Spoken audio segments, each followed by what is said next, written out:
All right, let's dive right into this explainer. I want you to picture the modern world not as some functioning, rational civic square, but as a high-stakes, high-budget, neon-lit carnival. It's this massive space, meticulously designed with really one primary goal in mind: to keep you entirely mesmerized and constantly distracted. Just imagine sitting in front of a glowing screen late at night feeling this visceral surge of anxiety and anger wash over you. Or maybe you're sitting at a tense family dinner table, totally biting your tongue and swallowing your deepest convictions just to avoid a cold silence. In both of those moments, you might suddenly realize you aren't actually a participant in some grand democratic experiment. Instead, you're really just a spectator, sitting in the stands of a highly scripted reality. And that brings us to this brilliant quote from author Jeanette Larson, which is really going to anchor our explainer today. She says, "Institutional validation is a trap that trades your soul for social comfort." Now, before we unpack exactly how this psychological trap works, and more importantly, how to break free from it, make sure to hit that subscribe button to support the channel, and definitely stick around and watch this entire explainer to the very end, because the technical tools we cover later are absolutely game-changing. So today, we're conducting a full psychological audit of the systems holding you back. We're going to cover 1, the arena of illusion; 2, the tribal belonging trap; 3, the 3-step mind trap; 4, the sovereign audit; and finally, 5, your tactical playbook. Okay, Section 1, the arena of illusion, the Syndicate's scripted reality. Let's start with the space you're navigating every single day, which is essentially a corporate political syndicate that functions a lot like a stadium, where the ending of the game is already pre-written. What's really interesting here is how the power brokers use this psychological trick called the human mirror. They basically reflect your own identity, your deepest hopes, and your worst fears right back at you. And why do they do that? So you never look away, while they quietly pick your pockets and erase foundational freedoms totally behind the scenes. To keep this grand illusion going, the system relies on 3 very specific tools. First, manufactured outrage, literally escalating local, everyday disagreements into these massive national emergencies. Second, scripted debates.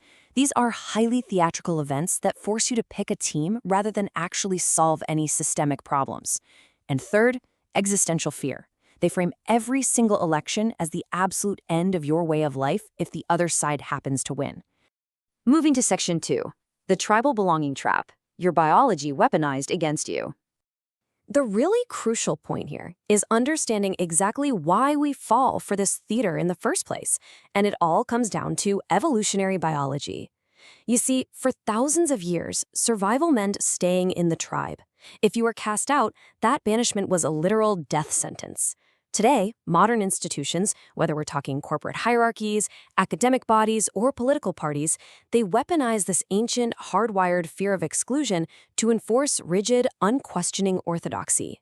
Because of that biological wiring, we constantly face this tough choice. On one hand, you have the lonely, cold altitude of sovereign inner truth. On the other hand, you've got the warm, kind of suffocating safety of social comfort within the herd. Choosing the herd just to avoid the raised eyebrows of your peers might feel safe in the moment, for sure, but it ultimately leads to a slow, quiet moral decay.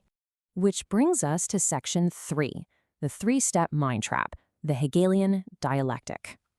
Let's look at how the syndicate actually gets a free populace to willingly hand over their rights. They use a deeply established psychological mechanism, the problem-reaction-solution strategy. It goes like this. Step 1 is the ouch. They create or amplify a crisis to induce terror. Step 2 is the help, where you, the frightened public, demand that they do something to keep you safe. And Step 3 is the trap, where they introduce this pre-planned law or regulation that supposedly fixes the crisis, but permanently crushes your personal sovereignty. This constant cycle of fear totally fuels what we call tribal blindness. It's when you allow political teams to basically rent space in your head, literally using your emotional capital as the battery that powers their control over you. It's wild when you think about it. You're handing the remote control of your life over to politicians and completely ignoring factual evidence of corruption simply because acknowledging it might make your chosen team look bad. Impartially speaking, the system curates these manufactured idols. This is controlled opposition that demands your worship, focuses entirely on TV spectacles, and ultimately just increases state power. That is the complete opposite of a real leader whose focus is local autonomy and who demands that you take absolute personal responsibility for your own life. All right, Section 4, the sovereign audit an unsparing examination of you. Now it's time to turn the mirror around, because true power requires identifying exactly where you are personally surrendering to this system.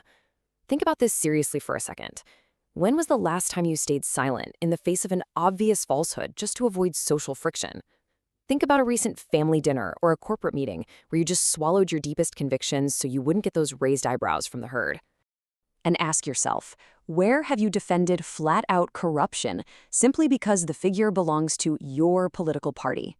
Are your core beliefs genuinely anchored in objective truth, or are you just excusing bad behavior because it aligns with what your tribe expects from you? Finally, consider how much of your daily emotional energy is consumed by media spectacles you literally cannot control. Think about the massive amount of your emotional capital that you're bleeding out every single day into scripted, national drama, instead of investing it into your health, your business, and your family. Let's get to the solution in Section 5, your tactical playbook, Cultivating Sovereign Courage. The good news is, once you recognize this trap, you can break it. So let's walk through Jeanette Larson's tactical playbook to reclaim your sovereignty from the ground up. Here is your 3-step action plan. First, you have to recognize that the fear of exclusion is just a paper tiger. Second, you must detach your self-worth from external validation. Stop seeking applause from broken institutions. And third, step out of isolation and forge real alliances with independent, sovereign thinkers who value truth way more than comfort. You have to reclaim your remote control. Make no mistake, the most rebellious act in a world that desperately wants you angry, divided, and weak is to become intensely focused. It's to step up and act as the sole architect of your own reality. As Larson so powerfully puts it, the path to freedom begins the moment you stop looking for a leader to follow and start becoming the leader of your own life. That realization is just profound. It reminds us that this whole game only continues as long as you willingly agree to play it. So, we want to leave you with this final, provocative thought today. Are you going to continue paying your invaluable emotional capital to the arena of illusion, or will you stand unmovable in your own integrity? Are you ready to stop being a spectator and start being the hero of your own life? If you are ready to completely break free from the herd and dive much deeper into this tactical playbook, click the link in the description right now to purchase the book Unapologetically Sovereign by Jeanette Larson, published by Catalyst Publications right there on Amazon. Take that step, reclaim your mind, and we will see you in the next explainer.